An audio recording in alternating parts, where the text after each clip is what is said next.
श्री स्वामी समर्थ. चला आता उन्हाळा लागला आहे तर सगळे मुलं कसे आईला म्हणतात मम्मी सरबत कर, मम्मी सरबत कर. तर सरबत करायला कसं कंटाळा येतो सगळ्यांना, तर आपण झटकीपट 5 मिनिटात बनवणार असं हे सरबत. मी पहिला काय केलेलं आहे, हे लिंबू आहेत ना थोडा वेळ पाण्यात टाकले.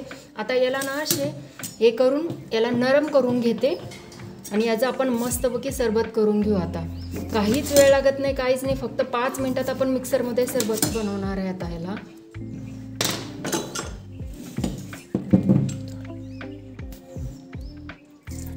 आता मी याच्यामध्ये लिंबू पिळून घेतलं आणि आपलं महत्त्वाचं म्हणजे आता ना उन्हाळा सुरू आहे त्याच्यामुळे पुदिनाने आपल्या शरीरातली उष्णता कमी होते आणि शरीराला थंडावा मिळतो.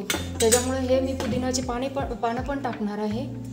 आपली साखर, थोडंसं मीठ आणि आपले हे बर्फाचे तुकडे. आता याला आपण मिक्सरमधून एकदा फिरवून घेतलं की झालं आपलं तयार सरबत. हे बघा आपले मस्त तयार आहे आपलं लिंबूचं सरबत. काहीच वेळ लागत नाही, फक्त 5 मिनिटात तयार होणार आहे असं हे लिंबूचं सरबत. आणि याच्यामध्ये पुदिना घातलं ना आपल्या शरीराला थंडावा मिळतो, आपल्या शरीरातली उष्णता कमी होती. असं हे आपलं मस्त लिंबूचं सरबत. माझी रेसिपी आवडली असेल प्लीज लाईक करा, शेअर करा आणि सबस्क्राईब करा. धन्यवाद.